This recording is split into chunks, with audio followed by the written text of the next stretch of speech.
Diálogos bilingües, herramientas para el servicio comunitario, carrera de enfermería.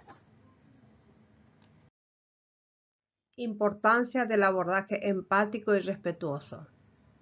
Es crucial que el personal de enfermería establezca una conexión cálida y de confianza con el paciente desde el primer contacto. Utilizar saludos amables, preguntas abiertas y un tono de voz tranquilo para ayudar a generar un ambiente seguro y receptivo para el paciente. Bilingüismo guaraní-castellano. Incorporar el guaraní en el diálogo mediante saludos, preguntas y expresiones de empatía demuestra el respeto por la cultura y el idioma del paciente, facilitando una comunicación más efectiva y una mejor comprensión mutua. Abordaje inicial. Baechapa, ¿cómo estás?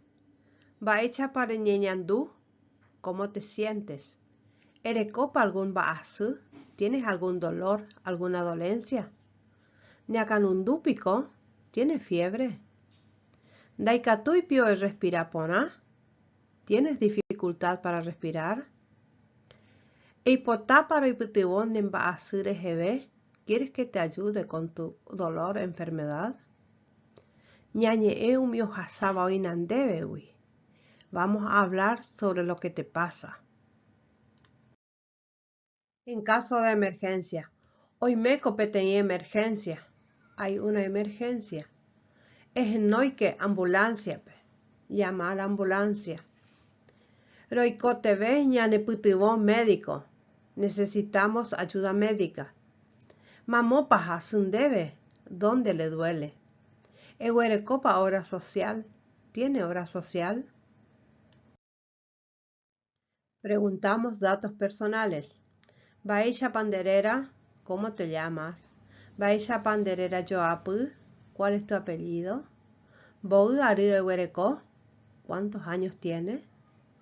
Mamó Panderoga, ¿cuál es tu dirección? Ehueru Pande DNI, ¿trajo su DNI? Erecopa teléfono celular, ¿tiene teléfono celular? Erecopa hora social, ¿tiene hora social?